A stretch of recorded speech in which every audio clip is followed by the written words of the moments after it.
Avec le changement climatique, les normales de saison augmentent au fil du temps.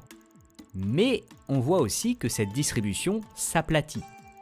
Résultat, il y a plus d'étés anormalement chauds. Et leur température augmente plus vite que la moyenne. Et ces étés très chauds, tout à droite, s'accompagnent souvent de canicules qui sont de plus en plus fréquentes, sévères et longues. Sur ce graphique de la mortalité française annuelle, on observe un pic, ici, sur la courbe de 2003. Ce sont les 15 000 personnes mortes de la canicule cette année-là. En tout, en Europe, cette vague de chaleur a tué 70 000 personnes. Les chercheurs ont ensuite regardé le nombre de jours dans l'année où les conditions de température et d'humidité étaient à la droite de cette courbe, et donc mortelles. On voit qu'aujourd'hui, il y a déjà certaines régions du monde qui connaissent ces événements, mais pour un nombre de jours limité. En faisant la même analyse pour différents scénarios d'augmentation de température, on voit, sans surprise, que le nombre de jours où les conditions sont mortelles augmente.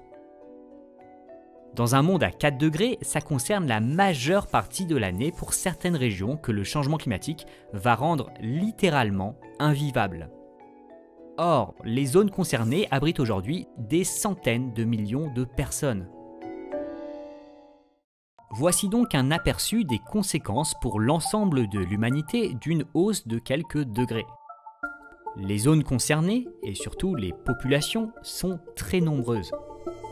Bien sûr, nous nous adapterons en partie à ces conséquences.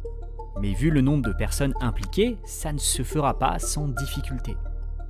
D'autant que certaines populations n'auront pas d'autre choix que la migration, par millions. Le changement climatique ne causera pas la fin de notre espèce.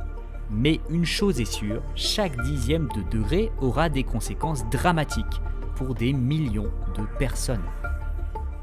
Pour limiter ces conséquences, il y a une chose à faire. Réduire le plus rapidement possible les émissions de gaz à effet de serre.